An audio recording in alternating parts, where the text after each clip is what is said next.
سلام بچه، خیلی مخلصیم دوستان. خیلی وقت بود ویدیو نذاشتم چون فکر میکردم تا حالا هر چی که باید میگفتم. بعد امروز میخوام واسهتون تلفن پایینه بگیر این گیتای فلزی این سرسیلند عوض کنم. میخوام نحوه عوض کردن منو ببینید من چه شکلی عوض میکنم. اگه خواستین انجام بدین اینم نحوه تعویض گیت فلزی که من عوض میکنم. اول میایم با قسمت بالای رو میذاریم بچه‌ها تو میشکنیم. خب حالا این شفت خودروی بچه‌ها من یه دونه پیچ درست کردم داخلی میندازم با این درش بیارم اینو میذارم روی این قسمت.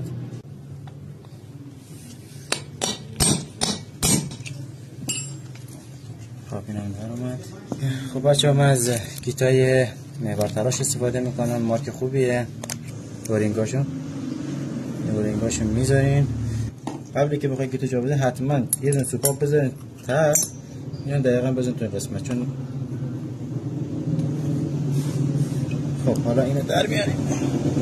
الان دوباره با همون شفت خودرو با این قسمتش این قسمت که کوچیکه نه با این قسمتش میذاریم دقیقاً روی گیت صاف و اینجوری بگیریم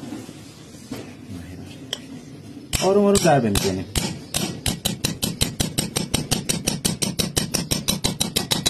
اینم از این.